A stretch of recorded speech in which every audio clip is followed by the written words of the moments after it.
Fala, mamíferos! Estamos de volta com mais um episódio do Mamíferos Podcast, edição especial AgroLeite. Como no ano passado fizemos essa edição, esse ano também estamos aqui. Estamos aqui na casa do Grupo Origem, com muita satisfação, alegria muito grande para nós ter dado esse passo, né, aqui na terra do leite, né? A cada bezerra que morre por diarreia, não é só um animal que se perde. É uma futura matriz, é parte do investimento. É o rebanho do amanhã que se desfaz, silenciosamente. A diarreia em bezerras pode ser causada por vírus, bactérias, protozoários, mas também por falhas simples no manejo. Higiene, alimentação, colostragem, temperatura. O problema começa pequeno, mas evolui rápido e exige atenção imediata. Mesmo quando não mata, ela deixa marcas, desenvolvimento comprometido, baixa imunidade, menor produtividade futura. Evitar isso exige preparo técnico e um olhar atento desde os primeiros dias de vida. Prevenir não é luxo, é responsabilidade com o futuro da fazenda. Saber como agir nos primeiros dias de vida da bezerra é o que separa o manejo comum do manejo profissional. Porque quem cuida do futuro do rebanho sabe. O resultado de amanhã começa com a bezerra de hoje. Acesse agora a Milkverso e se prepare com quem entende do campo.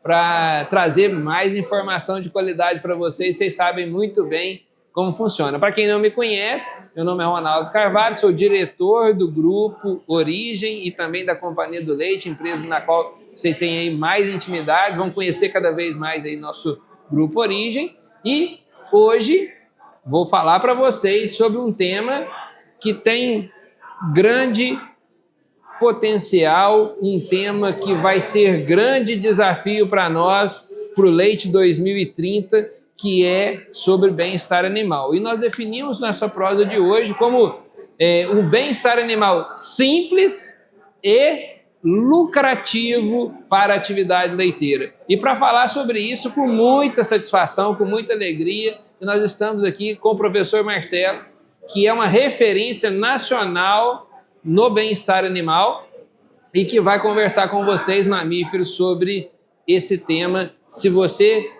é produtor de leite e pensa no futuro da produção de leiteiro, você não pode sair daí. Bem-estar animal é simples e é lucrativo. E para falar sobre isso, nós estamos aqui com o professor Marcelo. E para os mamíferos que não conhecem, professor, eu gostaria de te agradecer por sua participação, em nome do Grupo Origem e aqui de todos os mamíferos, por trazer seu conhecimento aqui para a gente. E para aqueles que ainda não te conhecem, quem é o Marcelo? Olá, pessoal. Prazer estar aqui contribuindo com o podcast. Contente na Cidade do Leite, é uma feira que eu acompanho já faz muitos anos. Eu acho que é fundamental que quem trabalha com o leite, pelo menos conheça. É como ir a Meca para todo muçulmano. Quem gosta do leite alguma vez tem que vir a Castro na AgroLeite. Marcelo é um cara apaixonado por comportamento animal. Eu acho que eu comecei essa vibe, vamos dizer assim, muito jovem, em torno dos 9 anos, quando eu passei a adestrar cães. Eu comecei a minha história, resolvi ser veterinário justamente pela questão do adestramento de cães, e durante o curso eu acabei me encontrando com bovinos de leite. Eu, ano passado, encerrei minha vida docente, vamos dizer assim, ou carreira docente. Foram 3 anos e meio da docência nos Estados Unidos, 28 anos na Universidade Federal de Santa Maria. E hoje eu essencialmente me dedico à nossa empresa, Calmed, é uma empresa de monitoramento comportamental. Nós monitoramos hoje em torno de 1.200 fazendas no Brasil e outros 6 países. Já temos um total de próximo a 500 mil de vacas no banco. E mais tempo ainda tenho dedicado ao Traduzindo Vacas, que é um método de análise comportamental. Eu desenvolvi um método que, simplesmente por análise visual, qualquer pessoa que gosta de vaca pode entender aquilo que as vacas vêm nos dizendo há 10 mil anos, desde a domesticação, e nós normalmente não entendemos. É algo muito fácil, muito simples, elas sempre nos dizem coisas, e o meu esforço hoje é fazer as pessoas entender que a opinião da vaca conta. Na verdade, eu acredito que ninguém conhece melhor uma fazenda do que a vaca que vive lá dentro. E ninguém pode conhecer melhor essa vaca do que a pessoa que trabalha com ela. Então eu entendo que conhecer comportamento é essencial. Bom demais, professor. E então, vamos pavimentar essa nossa prosa aqui agora, que eu acho que é extremamente relevante. As pessoas, quando olham para o bem-estar animal, ela tem a visão de que bem-estar animal é custo, que bem-estar animal é perfumaria, que bem-estar animal é aborrecimento, que é chatice, que é frescura, que diversos rótulos. Quando você fala em bem-estar animal e o cara tem, às vezes, ele se trata como um bruto rústico sistemático, ele fica até ofendido de entrar nessa prosa. Muita gente não está nem ouvindo esse podcast mais, porque só de ter citado bem-estar animal pode, às vezes, até ter ido embora. Bom, bem-estar animal é uma coisa cara? Na verdade, assim, bem-estar animal não custa nada. As pessoas confundem bem-estar animal com ambiência, com conforto, com coisas que nós damos para a vaca. Eu não dou bem-estar para a vaca. Bem-estar é alguma coisa que está dentro da cabeça da vaca. É como ela se sente em relação ao lugar que ela vive, em relação às pessoas que lidam com ela, em relação aos outros animais do rebanho. Bem-estar dá para a gente chamar que é um estado de espírito. E a vaca, como um animal presa na natureza, né, ela tem poucos requerimentos. Bem-estar é uma coisa muito simples. Então, eu entendo que o primeiro passo em a gente começar a criar essa cultura do bem-estar, que um dia vai acabar refletindo na vaca, é entender que bem-estar é uma visão diferente, sabe? Eu ter animais que vão estar mais contentes com o lugar onde eles vivem, e quando nós realmente formos ver o que faz diferença na vida de uma vaca, são coisas extremamente simples, muitas vezes sem custo nenhum. Às vezes uma mudança de manejo, ela não necessariamente gera um custo, mas ela pode ter um impacto, sim, muito grande na vida da vaca. Sem dúvida. Vamos lá, em termos práticos, né? A gente começar a entender. O bem-estar animal, ele tem algumas premissas básicas. Nos bastidores, o senhor me trouxe mais ou menos, eu tinha uma ideia de uma história de umas 5 liberdades, mas você disse que tem uma modernização, sim, tem um upgrade do assunto das 5 liberdades. O que são as 5 liberdades e como esse pensamento foi melhorado para que eu possa abrir minha metralhadora e ir perguntando mais. Vamos lá, então. Em 1964, portanto 61 anos atrás, foi lançado na Inglaterra um livro pela Ruth Harrison, chamado Animal Machines, Animais Máquina, né? Onde ela descrevia a maneira horrível, sem técnica nenhuma, sem condições de higiene, de iluminação, de qualidade de ar, que principalmente suínos e aves eram criados no Reino Unido. E esse livro causou um impacto na população muito grande, que eles ficaram horrorizados. Esses animais eram criados em porões, com mortalidade altíssima, não tinha comida, existia canibalismo, então todas aquelas coisas de uma vida sofrida, né? E aí, em 1965, se criou, justamente em consequência desse livro, a Comissão Brahms, que editou essa primeira, vamos dizer assim, lista das 5 liberdades. Coisas muito simples, que eu acho que não são bem-estar. Eu acho que as 5 liberdades são uma obrigação de quem quer ter um animal lucrativo.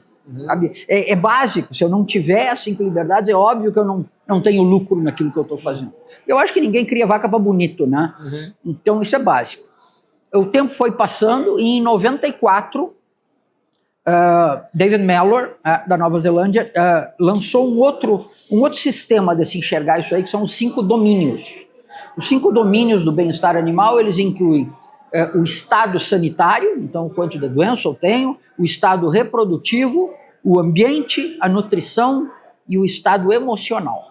O que é o estado emocional? É como a vaca se sente, né, dentro da fazenda. Como é que ela vê a vida dela, né? E esse é o tópico que se usa hoje, né? Isso é o que nós falamos. Então, das 5 liberdades, é uma frase da Temple Grandin, das 5 liberdades para uma vida que vale a pena ser vivida. Isso é o que você busca.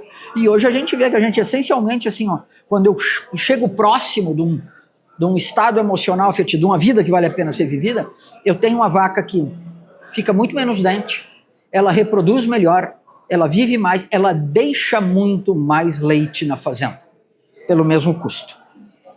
E veja, professor, talvez os mamíferos não conheçam as 5 liberdades e eu estou com a sensação que eles estão curiosos do lado de lá. Eu estou vendo ali, se eles quase perguntaram online lá essas 5 liberdades para a gente colocar todo mundo na mesma página e eu lembrando delas aqui. Elas conversam bastante com os 5 domínios, né? De forma... Sim.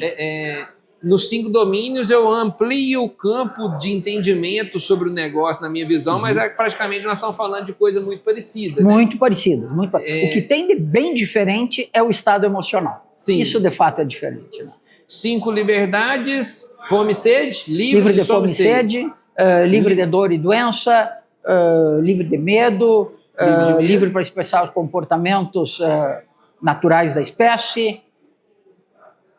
Apertou, não lembro outro. Eu sempre esqueço. Mas é algo básico assim. Eu sempre esqueço de um. Acho que você juntou dor com medo. Livre de dor e livre de medo. Né? Acho que aí dá uma 5. Então, quando, se a gente for conversar, livre de fome e sede, domínio da nutrição. Eu não domino a nutrição, exato. Né? Então, assim, todos aqui que a gente navegar, a gente vai encontrar esses pontos. E aí eu acho que dá para a gente ir nos bastidores, pessoal. A gente conversou um pouquinho sobre o quanto isso está na rotina da fazenda. Não tem nada de incrível, né? Então, assim, professor, como é que o produtor ele pode encontrar na rotina do básico, e talvez a gente começar a conversar, vamos falar assim, em cada um dos domínios, a gente falar sobre como o produtor pode, dentro da rotina dele, com simples capricho, encontrar com simplicidade, ele conseguir encontrar lucratividade no bem-estar animal e não custo. Vamos lá, então. Não precisa ser custo. Eu acho que uma das coisas que é extremamente importante nessa vida, talvez a mais importante delas, é a gestão do tempo. O que eu faço com o tempo que eu tenho para viver? Deixa eu contar uma história curiosa, né? Se acredita que na época pré-agrícola, né, pré-domesticação dos ruminantes, inclusive, quando existiam sociedades de caçadores e coletores, o homem ele precisava gastar ou dedicar 1 dia e meio da semana para prover sustento para ele e para a família para o resto da semana. Então nós tínhamos uma semana que tinha 1 dia e meio de trabalho, 5 dias e meio de folga. Olha o que nós temos hoje. E a gente ainda fala que a gente evoluiu, né? Exatamente. Quando a gente transfere isso para a vaca, de que forma a vaca gostaria de usar o tempo dela? E tem uma série de experimentos onde você coloca uma vaca, vamos chamar assim, num spa de vaca, onde ela tem 20 horas por dia para fazer o que ela quiser. Mas o dia tem 24. É que essa vaca está em produção e eu preciso, nessas 24 horas, e a gente entende em auditoria de bem-estar animal, que eu tenho o direito de roubar 4 horas do dia da vaca. Nessas 4 horas eu vou dedicar 3 horas para ordenha e 1 hora para manejo reprodutivo, manejo sanitário, troca de lote, coisas que a gente precisa fazer com os animais, onde eu vou estar com a vaca presa ou obrigando ela a fazer coisas. Passar um brete, coisas assim. Então, nessas 20 horas de spa, com cama, comida, água, como é que ela usa o tempo? Como é que ela usa esse tempo? Ela vai passar uma vaca confinada em torno de 4 a 5 horas comendo. Ela vai fazer de 9 a 12 refeições por dia, em torno de 20, 22 minutos cada refeição. Ela vai passar 1 hora tomando água. Vai tomar água 15, 16 vezes por dia. Ela vai passar 1 hora conversando com as amigas, fazendo fofoca, brigando com aquelas que ela não gosta. Aquela coisa de interação social, comportamento reprodutivo, procurando alguma vaca em cio para montar. E aí ela vai passar 14 horas. 14 horas do dia deitada. Essa é a grande expressão do bem-estar. Então, uma das coisas que me incomoda bastante, é quando eu chego numa fazenda e eu vejo vacas, vamos dizer, 2, 3 horas após a ordenha, elas já comeram, elas já tomaram água, e eu vejo mais da metade dos animais em pé. Isso realmente me incomoda, porque eu espero ver no mínimo 80% dos animais deitados 2 horas depois da alimentação. As que estão em pé ainda vão estar comendo, vão estar tomando água, vão estar uma cheirando a outra lá querendo montar. E eu sei que essa vaca está contente. Quando eu vejo isso, eu fico muito feliz. quais são as coisas que nós fizemos que impedem, ou deixamos de fazer, que impede essa vaca de deitar às 14 horas. Tá? Quais são essas? Primeiro, manejo excessivo, manejo demorado, ordenha muito longa, número 1. Segundo, qualidade de cama. Vaca odeia deitar no molhado. Ela não quer deitar numa cama quente. Vaca não gosta de deitar em colchão de borracha, sabe? Essa foi uma coisa que surgiu lá na década de 70 no freestyle e hoje está desaparecendo. A gente não conseguiu ainda produzir um colchão de borracha que seja resistente e confortável. Principalmente, vaca não gosta de deitar na umidade. Vaca prefere passar fome do que deitar na umidade. Terceiro, dor. Só tem uma dor que faz vaca deitar mais, que é dor nos cascos. Só que ela vai fazer 1 ou 2 refeições por dia, em vez de fazer 9 a 12. Ela vai fazer um slug feeding, ela vai sofrer com acidose, tem todos os outros problemas relacionados a comer poucas vezes e deitar muito. Todas as outras dores, né, sejam a dor torácica de uma pneumonia, de uma reticulite, aquela que a vaca baixa a cabeça e abre o cotovelo, uma dor abdominal, de uma enterite, de uma metrite ou de uma alminite, que ela para em posição da cavalo de pau, né, e abre as pernas. Uma dor no útero. Uma mastite subclínica diminui o tempo dessa vaca deitada. Por que ela faz isso? Porque para deitar, ela não consegue deitar de barriga para cima, né? Ela vai ter que largar uma perna em cima daquele útero dolorido. Então ela não deita. E aí a última, extremamente importante, um desafio enorme, a nossa pecuária leiteira, e que vai ficar cada vez pior, é o estresse térmico. Calor, né? Estresse térmico por calor. E a gente tem essa noção de achar que a vaca sente calor como nós. Mas não é assim.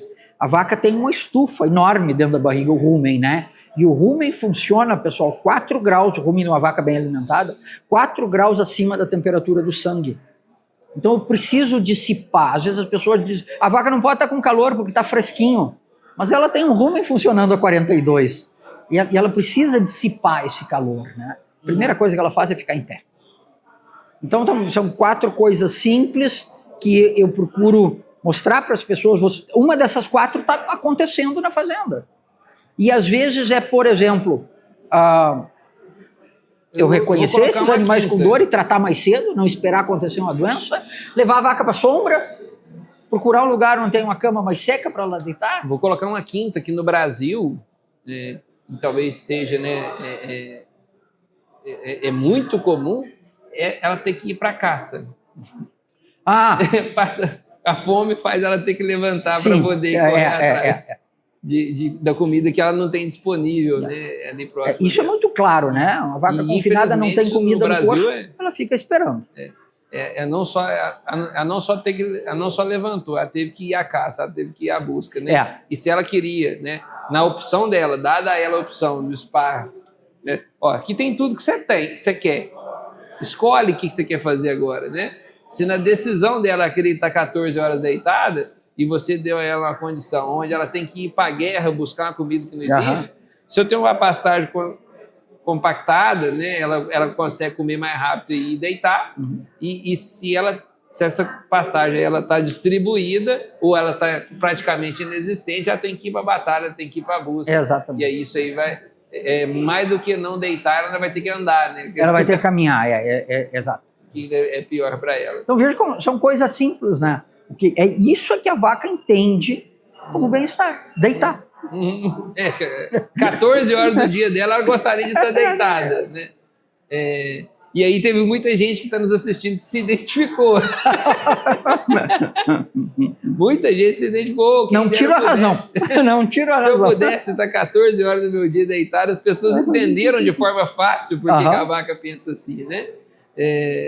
Mas, bom, professor, e na rotina, quando a gente pensa nos domínios, né? Na rotina, eu vejo coisas muito simples. Eu vou dar alguns exemplos e eu gostaria que o senhor ajudasse a gente a trazer mais coisas contundentes. Veja só, se eu preciso estar livre de doença, então pré-parto, manejo pré-parto, é uma atuação simples que livra o animal adulto das principais doenças de uma vaca leiteira. E se eu pego essa vaca, submeto ela a um pré-parto, ela começa a comer ração, ela aumenta a papila, ela consegue comer mais ração no pós-parto, ela sobe a produção dela, ela aumenta o pico dela de produção, nós estamos entregando para você aqui agora que bem-estar animal, protegeu o animal de doença, ficou livre de doença, que é uma liberdade do bem-estar, e foi lucrativo, porque essa vaca deu muito mais leite, e esse leite que ela deu a mais na lactação, pagou, nos primeiros 15 dias, pagou o pré-parto que ela fez. Né? Essa livre de doença que ela ficou, a retenção de placenta que ela não teve, o que se impactou na reprodução, o que se impactou na vida produtiva dela, uma ação simples. Ou a falta dela. Simples, pré-parto, né? Fazer ou não fazer, que é simples, nós estamos falando de uma formulinha simples, de um custo muito baixo, que colocado versus o benefício, não tem nem o que ver, e isso trouxe, como podemos dizer, que simples e altamente lucrativo tomar essa decisão. Vamos falar mais sobre isso. O que está no meio do dia a dia desse pessoal? Vou contar uma coisa aqui, puxando esse gancho do pré-parto, que eu acho que é extremamente importante, né?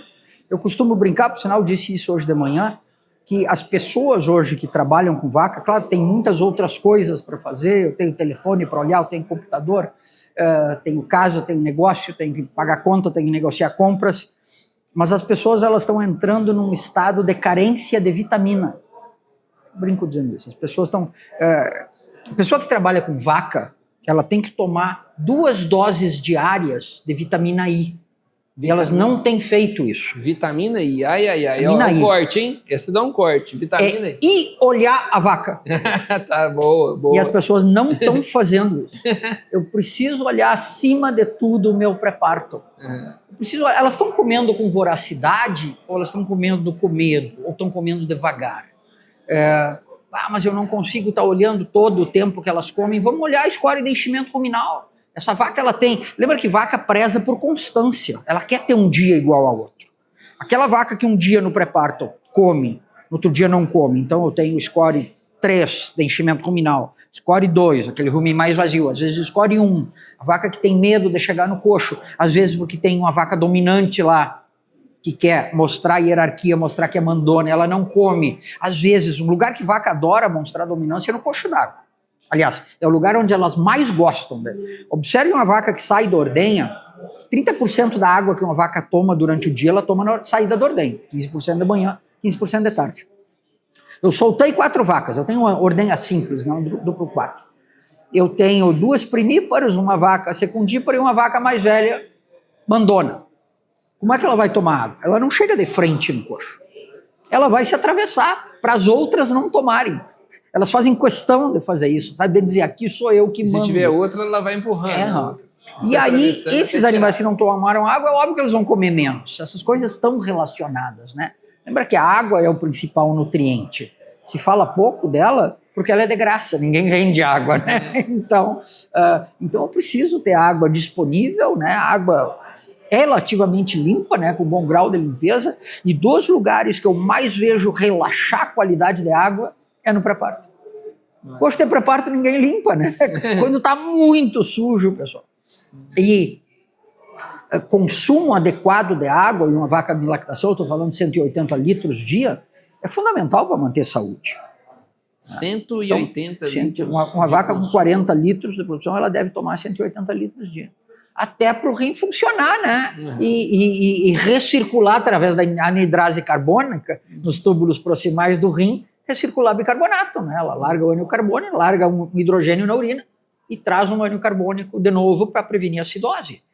Assim que ela controla esse sistema de controle da acidose. Então, consumo de água é importante, é uma coisa que a gente não dá muita bola. De novo, algo simples. Mas o fundamental é olhar a vaca. Por quê? Porque essa vaca que flutua comportamento, sabe? Que um dia come, outro dia não come, ela está me dizendo eu vou ter um problema no pós-parto. Todos os problemas, todas as doenças de pós-parto que a gente vê hoje, elas iniciaram no pré-parto. Elas só estouram depois. Tá?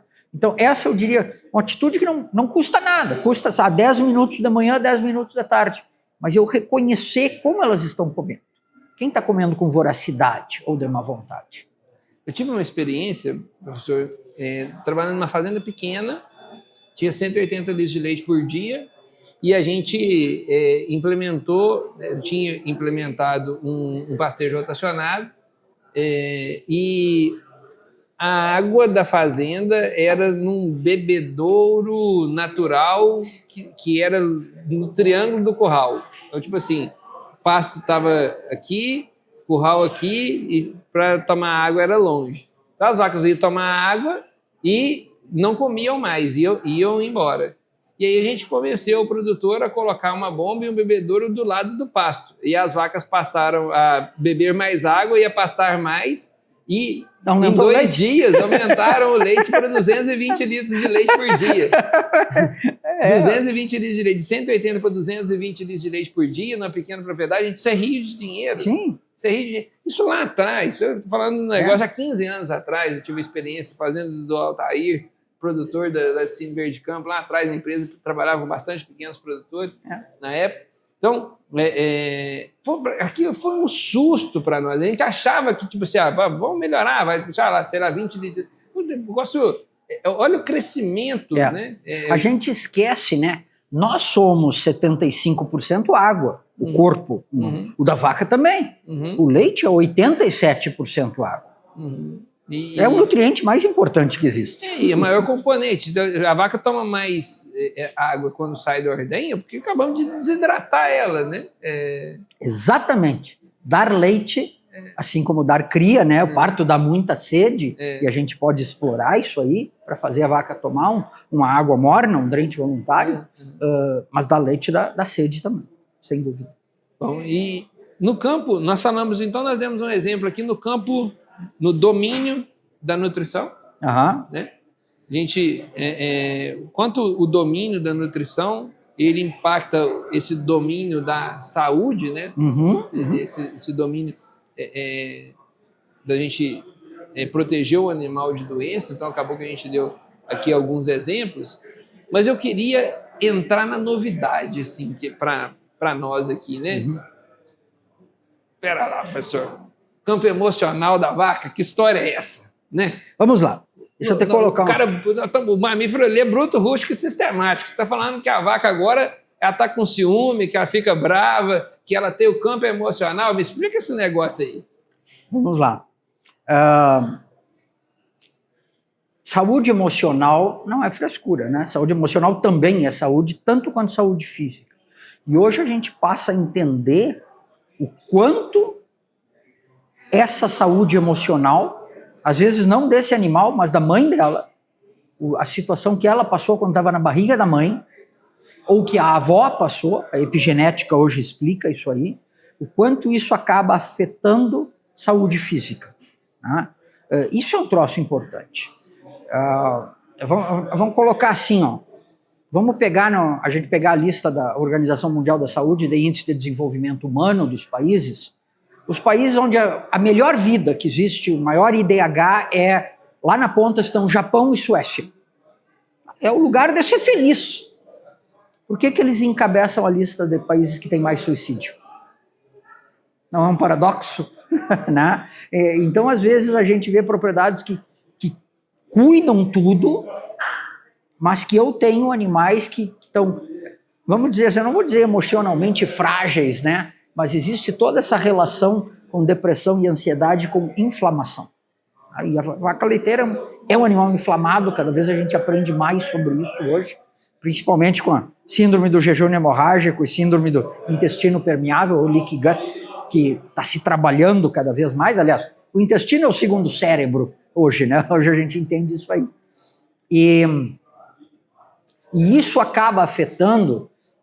por que saúde intestinal afeta estado emocional e vice-versa? Pega um exemplo bom assim. Eu acho que das mulheres, né, das pessoas do sexo feminino que estão nos assistindo, vão lembrar que durante a sua adolescência tinham muita dor de estômago. Né? Isso é um quadro muito comum em adolescente. 90% das vezes é fundo emocional. A vaca também tem isso. Por quê? Porque se eu for olhar os neurotransmissores, os hormônios intestinais, substância P, CCK, neuropeptídeo Y, todos eles existem no cérebro também.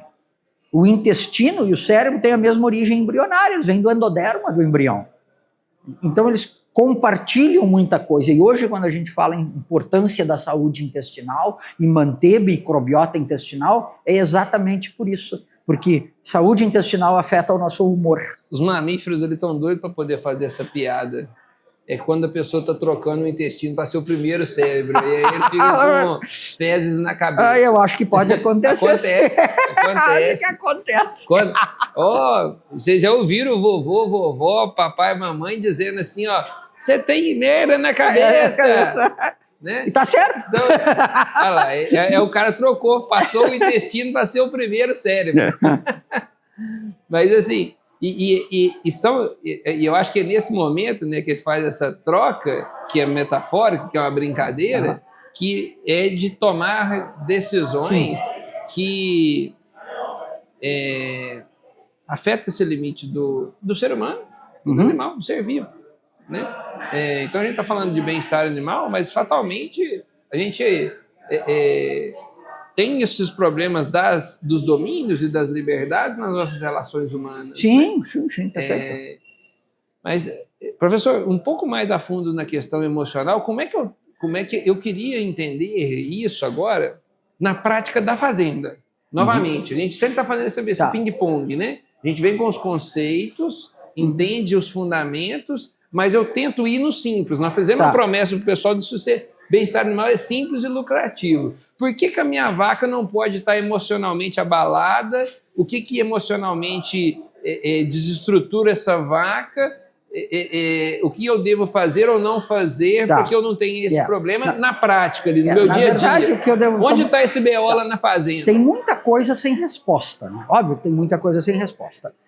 Vamos começar pela questão saúde física. Se nós pegarmos o Manual da Alta Cria, que eu acho que é um bom reflexo do que é a pecuária no Brasil, a última edição, que foi 24, 25, 23, 24, na verdade, não saiu ainda esse ano, eles mostram que os índices médios de 3 enfermidades, problema de umbigo, pneumonia e diarreia, somados, né? Então 40 e poucos por cento de diarreia, 20 e poucos de pneumonia, 6% de cura do umbigo. Somados, eu tenho 68% dos animais desenvolvendo uma doença nos primeiros 60 dias de vida. Meu amigo, nenhum animal na natureza fica tão doente assim. Nenhum animal. Eu chego isso na fazenda, mostro esses resultados como responsável pelo programa de saúde, numa fazenda de gado de corte, ou numa UPL, uma unidade de produção de leitões, eu estou na rua, na mesma hora. O que tem esses índices? Mas não se preocupam em trabalhar com esses animais? Esses índices, pessoal, eles têm pelo menos 60 anos, e milhões de dólares, milhares de técnicos formados em neonatologia bovina. Olha a quantidade, toda a tecnologia que nós colocamos numa bezerra recém-nascida. Medir brix do colostro, medir absorção da imunidade. Nem em criança você faz isso. É muita preocupação para ter um resultado vergonhoso. Então tu vê que todo esse dinheiro investido, todo esse troço, a gente ainda não consegue entregar um nível de saúde. Olha que coisa pesada, eu como professor de medicina de ruminantes tenho que dizer isso, né? Nós não entregamos um nível básico de saúde que qualquer grupo de vaca tem entregue para suas crias, desde que vaca é vaca.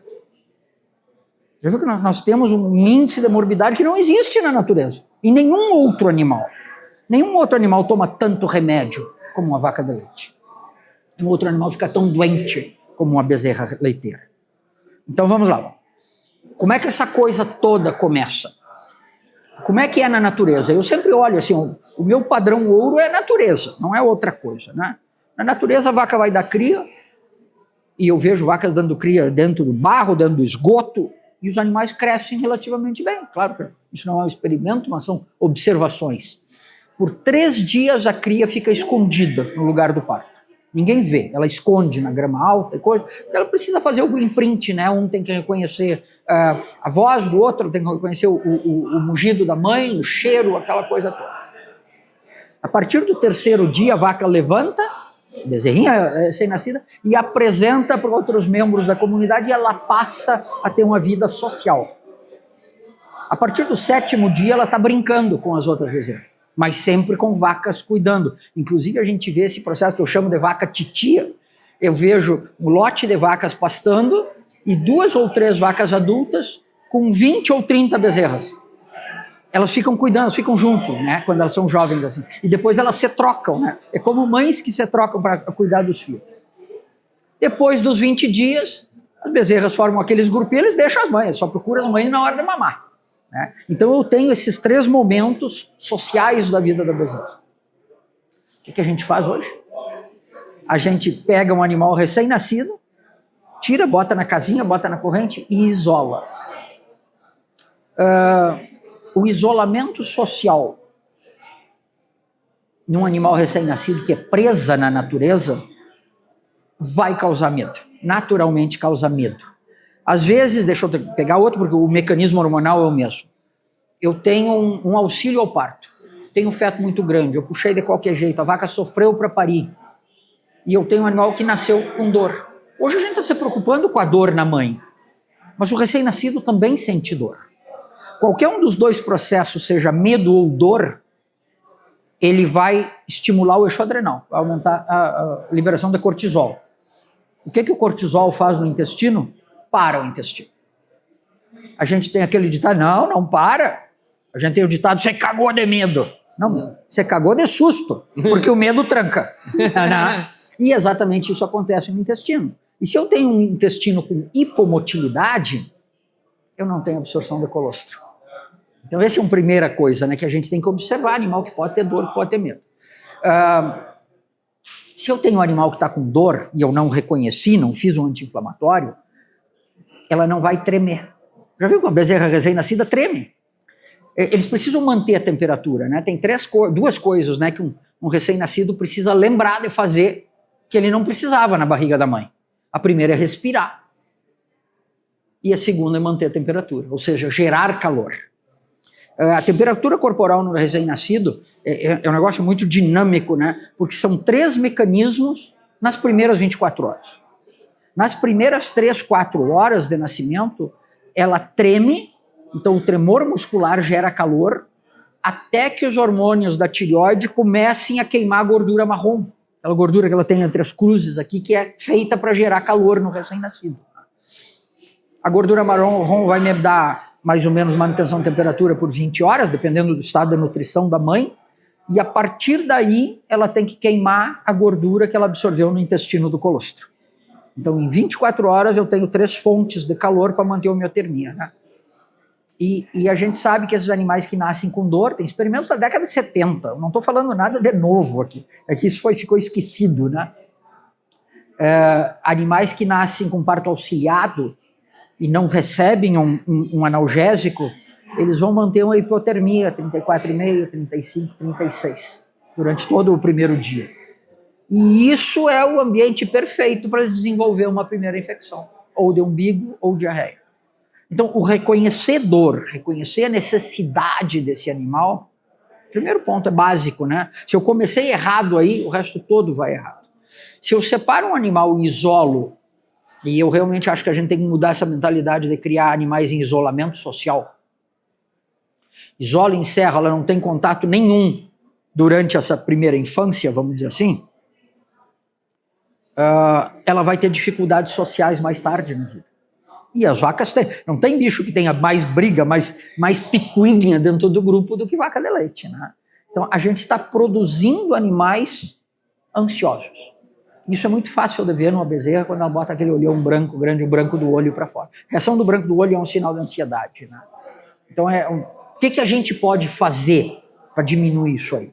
Já se está trabalhando a Europa, em Escandinávia, os países da Escandinávia, tem mais de 2.000 fazendas onde o recém-nascido fica com a mãe mamando por 30 dias. Diminui mastite, diminui 2 vacas. É tudo o contrário daquelas coisas que a gente usou como explicação para separar. Nós não soubemos fazer isso ainda hoje, nem eu estou recomendando, mas eu posso criar em dupla. Porque nenhuma criança que cresceu completamente isolada, sem contato nenhum, vai se tornar um adulto normal. Até para ter um ditado de roça, né? Não sei se o senhor já ouviu falar isso, que fala que engordar porco é de 2. Claro! Até para gerar uma competição, né? Cavalo nunca faz tempo correndo sozinho. A gente diz isso no sul. Quer fazer um cavalo fazer tempo, correr bem? Bota outro do lado. Sim.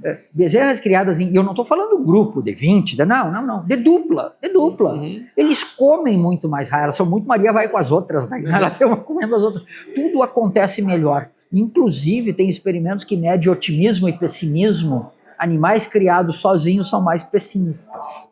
E você acha, professor, que seria... acho que tem ali, se a gente acertar uma dose de uma maiorzinha, que a gente também da roça, assim, a gente usa o termo de madrinha, que é no contexto de orientar o outro que está bobo, né? O outro que poderia se dispersar. Então, se eu colocasse uma, não muito grande, mas uma que já tem um domínio de como é que mama, de como é que pega o bico ali para mamar, que ela já sabe lamber o concentrado, isso poderia ela ser professora da outra? Acho que não, cara. Eu não vejo isso em crianças, muito menos em bezerras. Eu não gosto de alojar animais com mais de 10 dias de diferença. Entendi. Até 7 dias seria o ideal, fazendas pequenas não tem. Se eu tenho uma muito grande, chances é que ela vai judiar da pequena. É isso, ela não vai ensinar coisa nenhuma, ela vai judiar da pequena, né? Coisas boas que a gente pode fazer, por exemplo, inclusive para evitar, o pessoal se preocupa muito com a mamada cruzada. Podemos falar de mamada cruzada depois. Mas eu prender esses animais para mamar com ração na frente. Pode ser um canzilzinho, pode ser uma corrente. Sim. Um bezerro ele leva de 5 a 7 minutos para mamar 1 litro de leite na mãe. Quanto é que eles mamam na mamadeira do balde? Mamam 3 litros em 2 minutos. Tá? E essa mensagem que o estômago está cheio, a grelina é o hormônio que manda essa mensagem, ela tem uma meia-vida de 20 minutos, então ela leva 20 minutos para chegar no cérebro, no centro da saciedade, e dizer, tu tá cheio, não precisa comer mais. Por isso que a gente diz que quem come muito rápido come mais. Né? Quando é que ocorre a mamada cruzada? Logo depois da amamentação. Ela mamou, e aí ela continua, na cabeça, ela está de barriga cheia, mas na cabeça dela ela ainda tem fome. Por quê? Por que a gente não vê mamada cruzada no campo? Porque ela dá trabalho mamar na mãe. E a gente facilitou demais. Então, sabe, ela mamar tem que ser trabalhoso, ela tem que dar valor para o mamar. Então, demorar no mamar e ficar meia hora presa com concentrado na frente. Ela naturalmente vai passar a ingerir concentrado. Não vê que são coisas simples, uma coisa de manejo, né? Porque eu vou dar o concentrado de qualquer forma, eu vou dar leite. Eu não estou falando em dar mais leite, eu não estou falando em dar mais concentrado. Eu estou falando em reconhecer a fisiologia e entender que uma bezerra, depois de mamar, por 20 minutos ela vai continuar com fome. E essa é a hora que eu posso oferecer, ensinar ela a comer, porque isso é outra coisa importante, né? O comer é instintivo, mas o que comer é ensinado. A mãe ensina. Senão ela vai comer as paredes da baia, vai comer fezes, vai comer roupa, vai comer esse tipo de coisa. Porque ninguém ensinou. Professor, rápida, e isso na fase inicial da vida dela, ela está livre desse medo. E aí eu tive aqui, assim, primeira vez que eu ouço alguém dizendo que essa bezerra isolada no primeiro momento, para mim faz todo sentido, que ela, como presa, ela fica com medo. Então fez muito sentido para mim. E eu tenho, assim, minha cabeça de pensar em solução. Então eu já viajei num monte de coisa que fosse potencial para isso, né? Para a gente poder mudar esse jogo, né? Então, criar em duplas... a partir do terceiro dia. A partir do terceiro... E no primeiro dia... Tá, vamos lá. Que bom que tu falou isso. Como é que eu posso mimetizar essa sensação de proteção que a vaca procura dar, escolhendo um lugar bem sujo, com grama bem alta, para deixar o recém-nascido? Pode ver que vaca não gosta de parir no limpo, né? Ela vai parir no escuro, no meio da sujeira, e o objetivo é 3 dias de proteção. O que é bem-estar? A gente falou em vaca 14 horas do dia deitada, né? E para um recém-nascido? Sujo é mais mato do que barro. Isso, sim. Sujo que eu digo, árvore, sujeira, não barro. O que é bem-estar para um recém-nascido? O que é um recém-nascido livre de medo e de dor? É um recém-nascido que dorme 20 horas por dia. Ela mama e dorme, mama e dorme, mama e dorme. Se ela está com medo, ela vai ficar em alerta. Isso não é normal. Como é que eu posso dar uma sensação de proteção? Bota palha, bota uma lona preta, cobre a bezerra, bota feno, sabe? Deixa ela se sentir que ela está dentro de um... E se conseguir encostar, no caso de gêmeas, né, que elas conseguem se trabalhar bem, mas essa proteção de botar sujeira, botar galho, botar feno, botar palha, botar até um pedacinho de lona por cima dela, e qualquer um que está nos ouvindo, façam essa experiência. Peguem o recém-nascido e tapem ele com uma lona, um pano, uma coisa escura. 5 minutos depois vocês vão lá e olhem por baixo, ela não vai estar dormindo.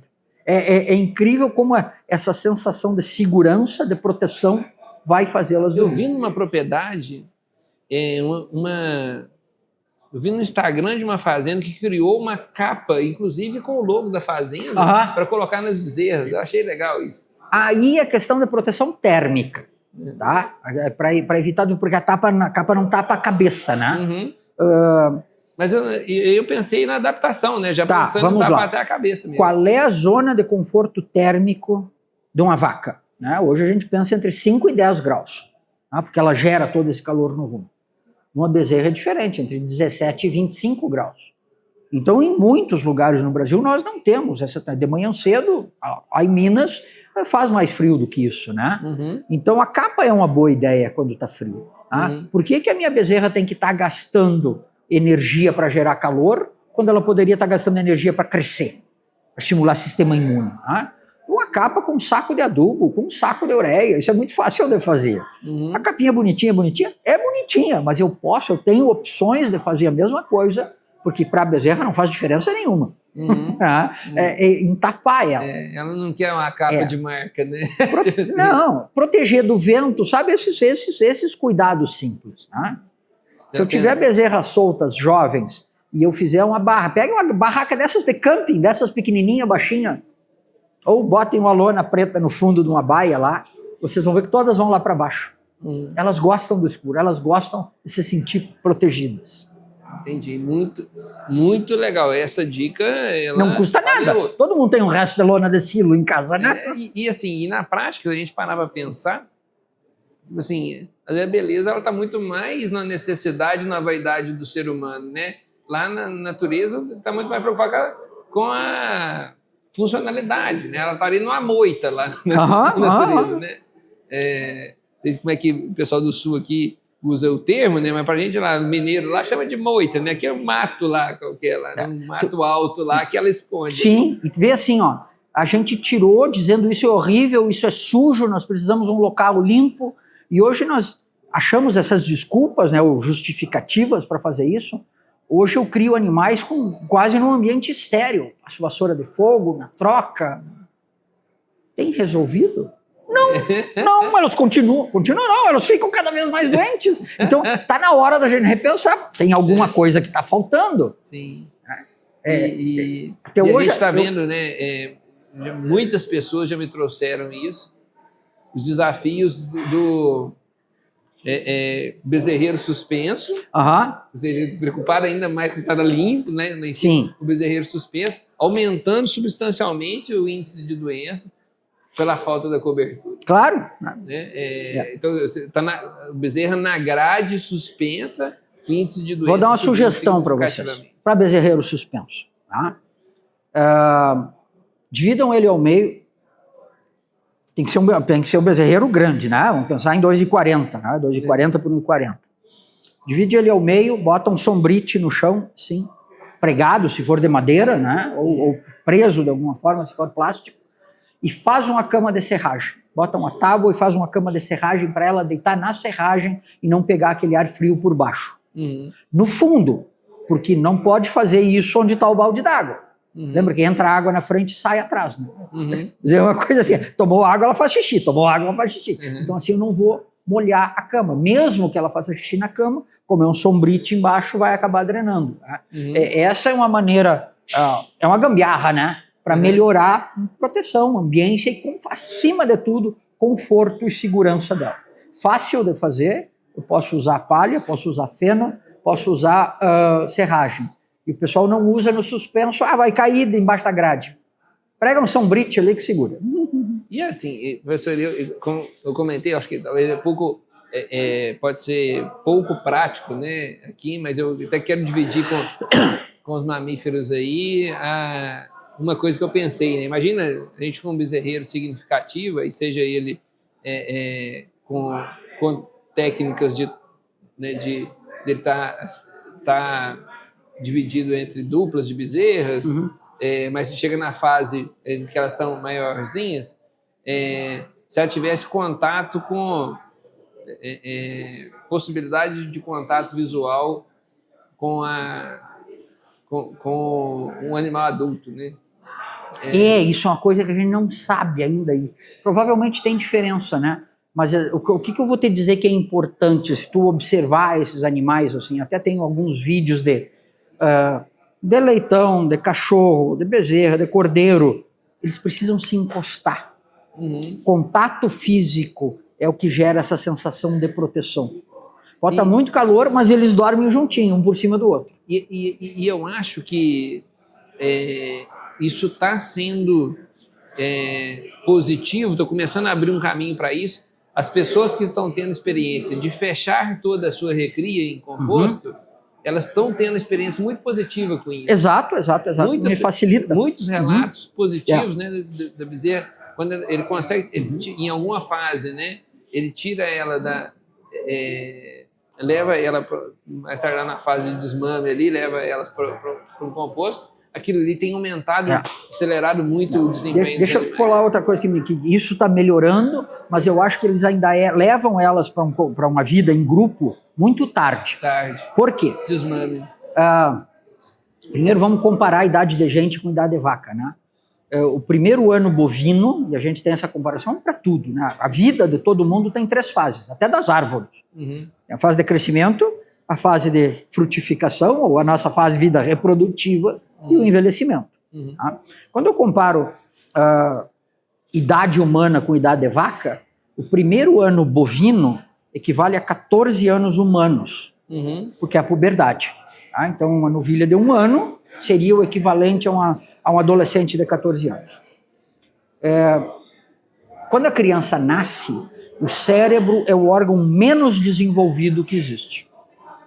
90% desse desenvolvimento se dá aos 4 anos da idade.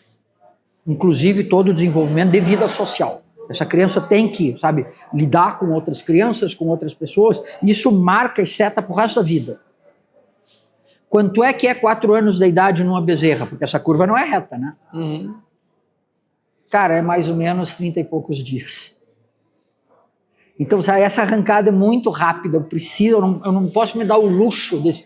eu vou botar elas juntas depois de 30 dias. Faz isso, elas fazem aquela correria, aquela coisa horrível, de pular, porque elas nunca viram aquilo. E aquilo, por mais que possa parecer que eu tenho animais felizes e brincando, é uma expressão de ansiedade. Porque um animal que cresceu no campo, numa vida normal junto com a mãe, nunca vai fazer isso. Agora, você imagina o cara que pega a bezerra, cria ela no danoninho fechada, e aí solta ela no pasto seco quando desmama lá na outra fazenda, e vai lá ver a cada 15 dias. Vou ter que colocar assim, imagina a história de uma criança que foi criada com todo o mimo. Foi criada por avó, né? Todo mimo, os pais abandonaram, os avós criaram assim, com tudo que é de bom. E aí lá por uma determinada idade, 14 anos, ou mais, 6 anos, 7 anos, os avós morrem e essa criança vai para um orfanato. É a mesma comparação. Tá condenado. É a mesma comparação. Como é que vai ser a vida? Tá condenado. Tá, Então, vai ser difícil, vai sofrer. muito mais difícil de se adaptar. Vai ser muito mais difícil de se adaptar. Mas assim, ó, eu preciso ensinar o meu animal a comer sólidos o mais rápido possível. E a gente não conhece nenhuma estratégia que não seja criação em grupo, melhor do que criar em grupo. Muito bom, muito bom. Professor, eu confesso que eu me distraí na conversa. Assim, eu me entreguei na conversa e tem 1 hora que nós estamos falando. Dá para falar um dia, meu amigo. Dá para falar, né?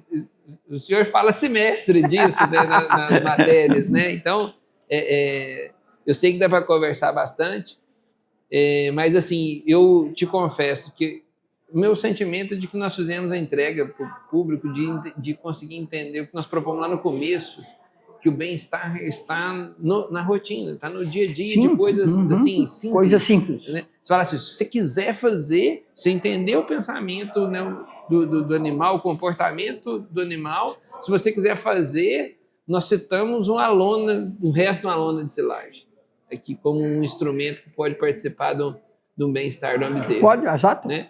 Deixa eu incluir, antes que eu perca, eu adoro dar essas dicas práticas, né? Tem 2 coisas que bezerras adoram fazer. Elas têm a fase oral, igual as crianças, né? Toda criança tem a fase oral, cachorro morde pé de cadeira, morde sapato. E elas precisam mascar. Na mãe, elas mascam a vassoura da cola, da cauda, né? A gente chama cola no Rio Grande. Pasto, etc. E a gente cria esse ambiente estéril onde elas não têm o que mascar. Elas vão procurar outra, né? Rabo de outra, orelha de outra. Uma corda simples de fibra natural, dessas de juta, é um enriquecimento ambiental fantástico. Custa menos de R$5, eu vou pendurar lá e elas vão mascar. Eu costumo jogar com as pessoas, deixa eu pendurar uma cordinha aí, e se em 5 minutos elas não estiverem mascando, eu te dou dinheiro, eu dou R$100. Nunca perdi. Olha. Então isso é um brinquedo que elas gostam. A segunda coisa, a vaca deixa de fazer. Ela aprendeu a ruminar, ela não quer mais mascar, porque ela está ruminando. A segunda coisa que elas adoram fazer, e a vaca continua adorando, é se coçar. Já viu vaca se coçando em árvore, na cerca? Por isso que as escovas rotativas fazem tão bem para as vacas. Só que uma escova custa R$30 mil, né? As bezerras adoram. As escovinhas da Delaval, por exemplo, deve estar 20 mil uma escovinha. O pessoal dos mamíferos já devem ter visto na internet, pessoa que cobra o cabo de vassoura, o vassourão aquele, né? E as bezerras adoram se esfregar naquilo. Só que elas desmancham a vassoura em menos de 1 semana. E uma vassoura custa R$70, é caro aquele vassourão, né? E eu costumo dar uma dica para vocês experimentar em casa algo indestrutível, que inclusive está colaborando com o meio ambiente. Vão numa borracharia e pegam um pneu de moto velho. Mas dessas motos de trilha, sabe? Esse pneu que tem os biscoitos. Corta ele e prega na parede. Ou encapa um poste, assim. Na altura da bezerra, desse tamanho. Elas adoram ficar se esfregando naquilo. Então, se eu estou ocupando o tempo com coisa boa, eu estou evitando dela ter ansiedade de estar sozinha. Minha avó já dizia, cabeça desocupada, oficina do diabo. Ansiedade da bezerra. Ansiedade da vaca. Isso Estado é coisa emocional. Assim, gente, ela não pode correr, ela não pode brincar, porque ela está presa. Eu tenho que dar coisas para ela fazer. Porque senão ela vai pensar bobagem. Border collie de apartamento. Se deixar, quebra tudo. A cada bezerra que morre por diarreia, não é só um animal que se perde. É uma futura matriz. É parte do investimento. É o rebanho do amanhã que se desfaz, silenciosamente. A diarreia em bezerras pode ser causada por vírus, bactérias, protozoários, mas também por falhas simples no manejo, higiene, alimentação, colostragem, temperatura. O problema começa pequeno, mas evolui rápido e exige atenção imediata. Mesmo quando não mata, ela deixa marcas, desenvolvimento comprometido, baixa imunidade, menor produtividade futura. Evitar isso exige preparo técnico e um olhar atento desde os primeiros dias de vida. Prevenir não é luxo, é responsabilidade com o futuro da fazenda. Saber como agir nos primeiros dias de vida da bezerra é o que separa o manejo comum do manejo profissional. Porque quem cuida do futuro do rebanho sabe. O resultado de amanhã começa com a bezerra de hoje. Acesse agora a Milkverso e se prepare com quem entende do campo. Professor, eu achei muito legal a nossa conversa. Muitas dicas práticas e, no mínimo, colocar as pessoas para pensar. Sim, esse é o objetivo, é deixar essa gente aí incomodada. Se a gente não deu resposta de alguma parte aqui, nós colocamos para pensar. Sim, porque nós não temos todas as respostas. Só que a gente tem que se preocupar, tem que reconhecer o problema para um dia produzir a resposta. E aí, assim, a pergunta que me doeu aqui é por que a bezerra leiteira ela adoece tanto? E adoece, e automaticamente, se eu tenho alto índice de doença, eu pavimento um caminho para mortalidade. E eu levo isso para a vaca. Custo, né? E tal. E aí, assim, pegar um pneu, colocar no toco para a bezerra coçar. Botar uma lona em cima dela nos 3 primeiros dias para ela não ficar com medo. Assim, mas faz muito sentido para mim, porque, tipo assim, eu sou filho né, de famílias de produtor de leite ali, a família da minha mãe, né, são de produtores de leite, e a gente deixava a vaca parir lá no outro pasto, longe. Quando essas vacas pariam lá no outro pasto, né, eu lá ainda muito criança, ia lá com meu tio buscar, a vaca tinha escondido a bezerra. Escondida, né? Então, tudo que o senhor foi falando aqui foi passando um filme na minha cabeça. Eu falei assim, eu já vi isso aí que ele está falando. Isso aí que ele está falando é desse jeito mesmo e tal. Eu vi isso aí. Que eu vi um pouco dessa criação extensiva. Como eu vivi essa criação extensiva, eu tive a oportunidade de ver esse animal na semi-natureza, vamos falar assim, sabe? E fez muito sentido para mim, né? E eu concordo muito, né, que na caixa desse animal que a gente tem hoje, como é uma caixa de um animal mais produtivo, faltou espaço na caixa para poder colocar resistência, né? No DNA dele ali, nós colocamos produção, né? E entregamos espaço de resistência. Então, como ele já vem um animal mais sensível, como é que eu posso compensar com instrumentos naturais, né? Estratégias, e como esse animal efetivamente está fechado, ele se tornar um animal ansioso, como é que eu posso mitigar isso? Mas faz muito sentido para o senhor. Ronaldo, eu não gosto de chamar mais sensível, porque nossas vacas são muito fortes, elas são mais exigentes. E a gente não está entregando o que precisa. Isso, com certeza, eu concordo plenamente, melhorou muito a proposição, né? Concordo que o termo melhora muito a proposição,